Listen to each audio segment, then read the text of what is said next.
വേദിയിൽ ഇനി ഒരു മാജിക് ആണ്. തികച്ചും ശാസ്ത്രീയമായ രീതിയിൽ പ്രേക്ഷകരിൽ മിഥ്യാധാരണകൾ സൃഷ്ടിച്ചുകൊണ്ട് പ്രേക്ഷകരെ ആസ്വദിപ്പിക്കുന്ന ഒരു അവതരണ കലയാണ് ജാലവിദ്യ അഥവാ മായാജാലം. കൈയടക്കം, കൈവേഗത എന്നിവയാണ് മായാജാലത്തിന്റെ അടിസ്ഥാനം. ഇന്നിവിടെ ഒരു മാജിക് അവതരിപ്പിക്കുന്നതിനായി 1 മിനിറ്റിൽ 18 മാജിക് അവതരിപ്പിച്ചുകൊണ്ട് India book of records, Asia book of records എന്നിവയിൽ സ്ഥാനം പിടിച്ച തിരുവനന്തപുരം സ്വദേശിയായ അശ്വിനെ ക്ഷണിച്ചുകൊള്ളുന്നു.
നമസ്കാരം, ഞാൻ അശ്വിൻ വിജയ്. തിരുവനന്തപുരം ജില്ലയിലെ കഴക്കൂട്ടത്തുള്ള മജീഷ്യൻ ഗോപിനാഥ് മുതുകാടിൻ്റെ മാജിക് പ്ലാനറ്റിലെ മജീഷ്യനാണ്. ഇന്ന് ഞാൻ എൻ്റെ ലൈഫ് സ്റ്റോറിയും കുറച്ച് മാജിക്കുമായിട്ടാണ് വന്നിട്ടുള്ളത്. വേറൊന്നുമല്ല, എൻ്റെ ലൈഫ് സ്റ്റോറിയെക്കുറിച്ച് പറയുകയാണെങ്കിൽ ജീവിതത്തിൽ ഒന്നുമില്ലായ്മയിൽ നിന്നും എത്തിയ ഒരു വ്യക്തിയാണ് ഞാൻ. വെറും ബിഗ് സീറോയിൽ നിന്നും എങ്ങനെ നമുക്ക് ജീവിതത്തിൽ സക്സസ് ആകാമെന്ന് തെളിയിച്ചൊരു വ്യക്തിയാണ് ഞാൻ. എൻ്റെ ജീവിതത്തെക്കുറിച്ച് പറയുകയാണെങ്കിൽ എനിക്ക് എൻ്റെ 1.5 വയസ്സുള്ളപ്പോൾ എൻ്റെ മാതാവ്, എൻ്റെ അമ്മ എന്നെ ഉപേക്ഷിച്ച് പോവുകയും 5 വയസ്സുള്ളപ്പോൾ എൻ്റെ അച്ഛൻ ആത്മഹത്യയും ചെയ്തു. അതിനുശേഷം എന്നെ വളർത്തിയത് എൻ്റെ അച്ഛമ്മയാണ്. എൻ്റെ സ്വന്തം നാട് തിരുവനന്തപുരം ജില്ലയിലെ വിതുരയിലാണ് എൻ്റെ നാട്. അവിടെയാണ് ഞാനും എൻ്റെ അച്ഛമ്മയും ചേർന്നൊരു വീട്ടിൽ താമസിക്കുകയായിരുന്നു. ഞാൻ ഈ മാജിക്കിലേക്ക് വരുന്നത്, എനിക്ക് ആദ്യം ഡാൻസ് ആയിരുന്നു ഞാൻ എൻ്റെ പാഷനായിട്ട് കൊണ്ടുവരുന്നത്. ഒരു 7ാം ക്ലാസ് സമയത്തിലാണ് ഞാൻ മാജിക് എന്നൊരു ഈ ഒരു ഫീൽഡിലേക്ക് വരുന്നത്. അന്ന് ഏതൊരു മാന്ത്രികൻ ഒരു വേദിയിൽ ചെയ്ത ഒരുപാട് മാജിക്കാണ് ചെയ്തെങ്കിൽ പോലും അദ്ദേഹം അന്ന് അവിടെ ചെയ്തൊരു മാജിക്കാണ്. ഞാൻ ആദ്യമായിട്ട് കണ്ടൊരു മാജിക്കാണ് ഫസ്റ്റ് നമുക്ക് വേണ്ടി പെർഫോം ചെയ്യാൻ വേണ്ടി പോകുന്നത്. അദ്ദേഹം വേദിയിൽ ചെയ്തത് ഇതുപോലെ നിങ്ങൾക്ക് വളരെ വ്യക്തമായി കാണാൻ സാധിക്കുന്ന ഒരു മാലയുണ്ട്. അതുപോലെ ഒരു ഫ്രെയിം, ഒരു ജ്വല്ലറി ഫ്രെയിം ഇവിടെ കാണാൻ സാധിക്കുന്നുണ്ട്. അതിലേക്ക് ഒരു മാല ഇട്ട് വെച്ചിട്ടുണ്ട്. അദ്ദേഹം ചെയ്തത് ഇത്ര മാത്രമാണ്. ഇതുപോലെ അദ്ദേഹം നിങ്ങൾക്ക് വളരെ ക്ലിയർ ആയിട്ട് കാണാൻ സാധിക്കുന്ന ഈ ഒരു മാല എടുത്തതിന് ശേഷം ഞാൻ ചെയ്തത് ഇതുപോലെ ഈ ഒരു എംപ്റ്റി ആയിട്ടുള്ള ഒരു ട്രാൻസ്പെറൻ്റ് ആയിട്ടുള്ള ഈ ഒരു ബാഗിലേക്ക് ഇട്ട് വയ്ക്കുകയാണ്. സോ സെക്കൻഡ് വൺ ചെയ്യുന്നത് ഇതുപോലെ ഈ ഒരു ജ്വല്ലറി ഫ്രെയിമിലേക്ക് ഞാൻ ഈ ഒരു ക്ലോത്ത് ഇട്ട് നന്നായിട്ടൊന്ന് ടൈറ്റ് ചെയ്ത് വയ്ക്കുകയാണ്. ഈ ഒരു മാജിക്കിൻ്റെ പേര് കൂടുവിട്ട് കൂടുമാറൽ. ഒരു വസ്തു ഒരു സ്ഥലത്ത് നിന്നും മറ്റൊരു സ്ഥലത്തേക്ക് എങ്ങനെയാണ് ഇൻവിസിബിളായിട്ട് മൂവ് ചെയ്യുന്നതെന്ന് അദ്ദേഹം കാണിച്ചു തന്നത്. ഞാനും ചെയ്യാൻ വേണ്ടി പോകുന്നത് എങ്ങനെയാണ് ഈ ഒരു മാല ഇവിടെ നിന്നും അവിടേക്ക് ഇൻവിസിബിളായിട്ട് മൂവ് ചെയ്യുന്നതിന് കാണിക്കാം.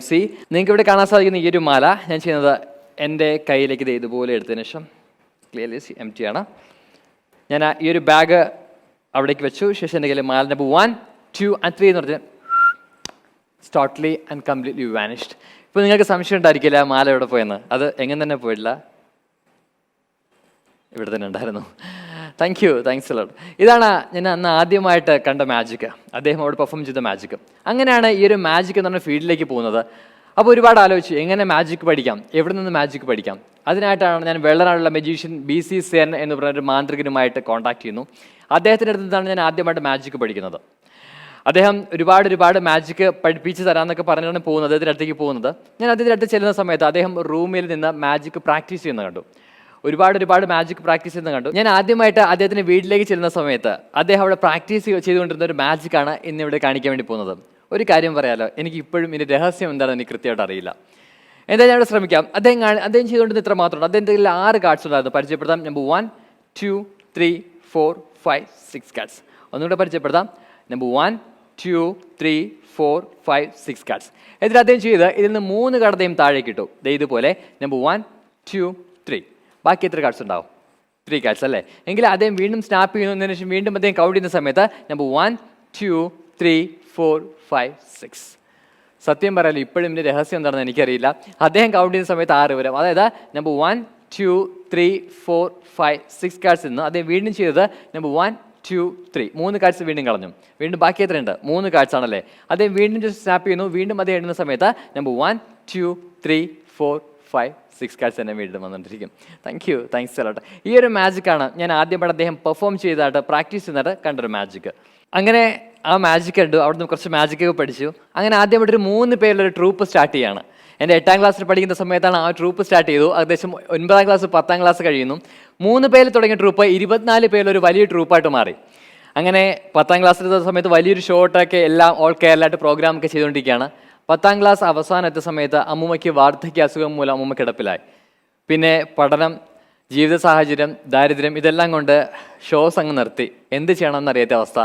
10ാം ക്ലാസ് അത്യാവശ്യം നല്ല മാർക്കോടുകൂടി ജയിച്ചു. ഞാൻ government vocational higher secondary school വിതുരയിലാണ് ഞാൻ പഠിച്ചത്. അത് കഴിഞ്ഞ് +1 അഡ്മിഷനായി. വീട്ടിൽ +1 ചേരാനുള്ള അഡ്മിഷൻ ഫീസ് കൊടുക്കാനില്ലാത്തതുകൊണ്ട് തന്നെ എന്നോട് അമ്മൂമ്മ പറഞ്ഞു, മോനെ പഠിത്തം നിർത്താൻ പറഞ്ഞു. അപ്പോൾ എന്നാൽ എനിക്ക് ഒരുപാട് വിഷമമായി. കാരണം അഡ്മിഷനായിട്ട് പോലും പൈസ ഇല്ലാത്തതിൻ്റെ പേരിൽ എനിക്ക് അഡ്മിഷൻ ആകാൻ സാധിച്ചിട്ടില്ല. അങ്ങനെ പഠിത്തം നിർത്താൻ തീരുമാനിച്ചു. അന്ന് ഒരുപാട് കരഞ്ഞു. അപ്പോൾ അമ്മൂമ്മ ചെയ്തത് എൻ്റെ കരച്ചിൽ കണ്ടിട്ടായിരിക്കണം ആ പാവം എവിടെ നിന്നോ കടം വാങ്ങിച്ചു വന്നിട്ട് എന്നെ സ്കൂളിലേക്ക് അഡ്മിഷനാക്കി. +1 സ്കൂൾ അഡ്മിഷനായി. സ്കൂളിൽ ഒരുപാട് ജാലവിദ്യകളൊക്കെ ചെയ്തു, സ്റ്റാറായി. അങ്ങനെ +1 അവസാനമായപ്പോഴാണ് എൻ്റെ ജീവിതത്തിൽ സംഭവിക്കുന്നത്. എൻ്റെ അമ്മൂമ്മ മരണപ്പെടുകയാണ് ചെയ്യുന്നത്.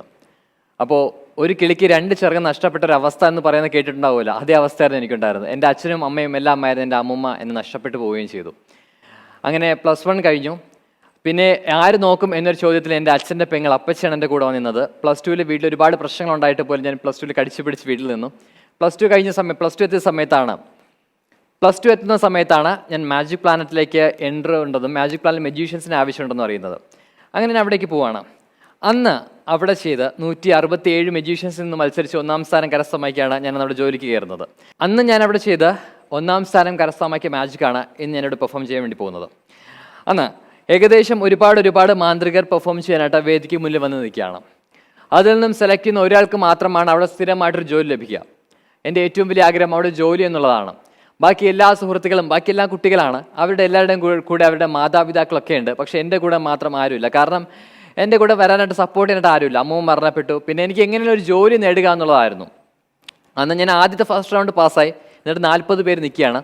ഈ 40 പേരിൽ 40 കുപ്പി കൊക്കക്കോളാണ് തന്നത്. ഇതുപോലെ നിങ്ങൾക്ക് വളരെ വ്യക്തമായി കാണാൻ സാധിക്കുന്ന ഇതുപോലെ ഒരു കുപ്പി കൊക്കക്കോള അന്ന് എനിക്ക് കിട്ടിയ ഇതുപോലെ കുപ്പി കൊക്കക്കോള ഈ 40 പേർക്കും തന്നു. എന്നിട്ട് പറഞ്ഞു മാജിക് സ്റ്റാർട്ട് ചെയ്യാൻ പറഞ്ഞു. നമുക്കറിയാം മാജിക് എന്ന് വെച്ചാൽ ഒരു മനോഹരമായ കലയാണ്, ഒരു രഹസ്യ സ്വഭാവമുള്ള കലയാണ്. അതുകൊണ്ട് തന്നെ മറ്റൊരാൾ തരുന്ന വസ്തുക്കൾ കൊണ്ട് എല്ലാ വസ്തുക്കൾക്കും നമുക്ക് മാജിക് ചെയ്യാൻ സാധിക്കില്ല. അപ്പോൾ ഏകദേശം 40ഓളം പേരുണ്ട്. ഇതിൽ 39ഓളം പേര് ചെയ്യാൻ സാധിക്കില്ല എന്ന് പറഞ്ഞാൽ അവർ പുറത്തേക്ക് ഇറങ്ങി പോവുകയാണ് ചെയ്തത്. പക്ഷേ എൻ്റെ മനസ്സിൻ്റെ ശക്തി, എനിക്ക് ഒറ്റ ആഗ്രഹമേ ഉള്ളൂ, എനിക്ക് എങ്ങനെയാണ് ഒരു ജോലി നേടുക എന്നുള്ളതാണ്. ഞാൻ അപ്പോഴും ആലോചിച്ചത് മുതുകാട് സാറിൻ്റെ ഒരു വാക്കുകളുണ്ട്. നമ്മൾ എന്ത് പ്രശ്നങ്ങളുണ്ടെങ്കിലും അതിന് നേരിടാനായിട്ട് നമ്മുടെ കയ്യിലൊരു സാധനമുണ്ടെങ്കിൽ നമുക്ക് എവിടെയും വിജയിക്കാൻ പറ്റുമെന്ന് അദ്ദേഹം പറഞ്ഞിട്ടുണ്ട്. എന്താണെന്നറിയാം സാധനം? വേറെ എന്തല്ല, ക്യാഷ്. ക്യാഷിൻ്റെ ഫുൾ ഫോം എന്താണ്? നിങ്ങൾ ഉദ്ദേശിക്കും ക്യാഷ് എന്ന് വെച്ചാൽ പണമാണല്ലേ? ഞാൻ ഉദ്ദേശിച്ച ക്യാഷ് പണമല്ല. ക്യാഷിൻ്റെ full form CASH, C for confidence. എവിടെയും വിജയിക്കാൻ നമുക്കൊരു ആത്മവിശ്വാസം വേണം. A ഫോർ അംബിഷൻ, നാം എന്തായി തീരണം എന്ന് നമുക്ക് കൃത്യമായ ഒരു ബോധം വേണം. S ഫോർ സിൻസിയാരിറ്റി, നാം ചെയ്ത ജോലിയുടെ നമുക്കൊരു ആത്മാർത്ഥത വേണം. H ഫോർ ഹാർഡ് വർക്ക്, നമ്മൾ ഒരുപാട് കഠിന പ്രയത്നം ചെയ്യാൻ തയ്യാറാണെങ്കിൽ നമുക്കൊരു ഉറപ്പായിട്ടും ജീവിതത്തിൽ വിജയിക്കാൻ പറ്റുന്ന തെളിയിച്ചൊരു വ്യക്തിയാണ് ഞാൻ ചെയ്തത്. ഞാൻ ശ്രമിക്കാമെന്നും പറഞ്ഞിട്ട് ഞാൻ അവിടെ വേദിയിൽ നിന്ന് നിങ്ങൾക്ക് ഇതുപോലെ കാണാൻ സാധിക്കുന്ന ഈ ഒരു ബോട്ടിൽ, കൊക്കക്കോള ബോട്ടിൽ, ഞാൻ പറഞ്ഞു ജഡ്ജസ് ആയിട്ട് 3 പ്രശസ്ത മജീഷ്യൻസ് ഫ്രണ്ടിൽ ഇരിപ്പുണ്ട്. ഞാൻ പറഞ്ഞു സാർ ഞാൻ 2-3 വസ്തുക്കളോട് എടുത്തോട്ടെ എന്ന് വെച്ചു. അപ്പോൾ അവർ പറഞ്ഞു എടുത്തോളാൻ പറഞ്ഞു. തറയിൽ അലക്ഷ്യമായി കിടന്ന ഒരു പേപ്പർ, ഏതോ ഒരു മാന്ത്രികൻ തൊട്ട് മുന്നേ ചെയ്ത മാജിക്കിൻ്റെ ഉപേക്ഷിച്ച് ഇതുപോലെ ഒരു വൈറ്റ് കളർ പേപ്പർ ഇതുണ്ട്, ഒരു ബ്ലാക്ക് ക്ലോത്ത് ഉണ്ട്, കൂടാതെ ഇതുപോലെ ഒരു empty ഉള്ളൊരു ഹാറ്റ് ഉണ്ട്. ഇത് ഇത്രയുമാണ് ഞാൻ എടുത്തത്. അപ്പോൾ പറഞ്ഞു മാജിക് സ്റ്റാർട്ട് ചെയ്യാൻ പറഞ്ഞു. ഞാൻ നേരത്തെ പറഞ്ഞില്ലേ എൻ്റെ ഏറ്റവും വലിയ ആഗ്രഹം അവിടെ ജോലി നേടുക എന്നുള്ളതാണ്. ഞാൻ ചെയ്തത് ഇതുപോലെ നിങ്ങൾക്ക് വളരെ വ്യക്തമായി കാണാൻ സാധിക്കുന്ന ഒരു കുപ്പി കൊക്കക്കോള ബോട്ടിൽ, അതിലേക്ക് ഇതുപോലെ ഈ ഒരു വൈറ്റ് കളർ പേപ്പർ ഉപയോഗിച്ച് ഞാൻ മൂടി വയ്ക്കുകയാണ് ചെയ്തത്. എന്നതിന് ശേഷം ഞാൻ ചെയ്തത് ഇതുപോലെ നിങ്ങൾക്ക് വളരെ വ്യക്തമായി കാണാൻ സാധിക്കുന്ന ഈ ഒരു ക്ലോത്ത് ഉപയോഗിച്ച് ഈ കൊക്കക്കോള ബോട്ടിലും ഈ ഒരു വൈറ്റ് പേപ്പർ എല്ലാം മൂടി വെച്ചു. ഇത്രയും ചെയ്തപ്പോൾ അന്ന് അവിടെ പ്രോഗ്രാമിനെ ജഡ്ജസ് ആയിട്ടുള്ള ഒരു ജഡ്ജസ് എണീറ്റ് എന്നോട് പറഞ്ഞു അശ്വിൻ പ്രോഗ്രാം സ്റ്റോപ്പ് ചെയ്യാൻ പറഞ്ഞു. ഞാൻ ചോദിച്ചു എന്താ സാർ കാരണം? അപ്പോൾ പറഞ്ഞു ഈ മൂടിയിട്ടുള്ള പരിപാടികളൊന്നും വേണ്ട, കാരണം ഇതിനുള്ള എന്തോ കള്ളത്തരം സംഭവിക്കുന്നത് അദ്ദേഹത്തിന് മനസ്സിലായി. അപ്പോൾ ഞാൻ പറഞ്ഞു സാർ താങ്കളൊരു മജീഷ്യൻ ആണല്ലോ, ഏതൊരു മാജിക്കിനും അതിൻ്റെതായ രഹസ്യമുണ്ട്. അപ്പോൾ അദ്ദേഹം പറഞ്ഞു അശ്വിൻ ഇതൊരു കോമ്പറ്റീഷനാണ്, അശ്വിന് വേണമെങ്കിൽ മാത്രം ഇവിടെ മത്സരിച്ചാൽ മതി എന്ന് പറഞ്ഞു. അപ്പോൾ ഞാൻ ചോദിച്ചു ഞാൻ എന്ത് ചെയ്യണം സാർ എന്ന് ചോദിച്ചു. അപ്പോൾ അദ്ദേഹം പറഞ്ഞത് ഈ കൊക്കക്കോള ബോട്ടിൽ അടിഭാഗം അദ്ദേഹത്തിന് കാണണമെന്ന് പറഞ്ഞു.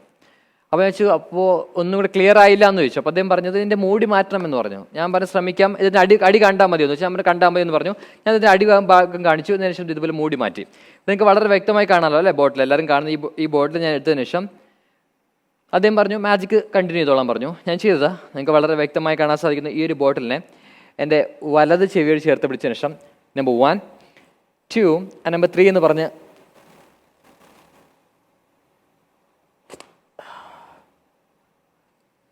ബോട്ടിൽ is totally and completely vanished. ഇതാണ് ഞാനെന്ന് അവിടെ ചെയ്ത് 1ാം സ്ഥാനം കരസ്ഥമാക്കിയ മാജിക്. Thanks a lot. സോ എനിക്ക് നിങ്ങളോട് പറയാനുള്ളത് ജീവിതത്തിൽ എന്തെല്ലാം പ്രശ്നങ്ങളുണ്ടെങ്കിലും അതെല്ലാം തരണം ചെയ്യാൻ സാധിക്കും. നമുക്ക് വരുന്ന കുഞ്ഞു പ്രശ്നങ്ങളൊന്നും ഒന്നുമല്ലെന്നും ജീവിതത്തിൽ ഒന്നുമില്ലാത്തവനും എന്തെങ്കിലും ആയി തീരാമെന്നും doctor APJ Abdul Kalam sir പറഞ്ഞ പോലെ സ്വപ്നങ്ങൾ കാണുക, സ്വപ്നങ്ങൾ ചിന്തകളാകും, ചിന്തകൾ യാഥാർത്ഥ്യമാകും. ഇത്രയും പറഞ്ഞിട്ട് എൻ്റെ ഈ കുഞ്ഞു ജാലവിദ്യ പരിപാടി അവസാനിപ്പിക്കുകയാണ്. Thank you so much. Love you all.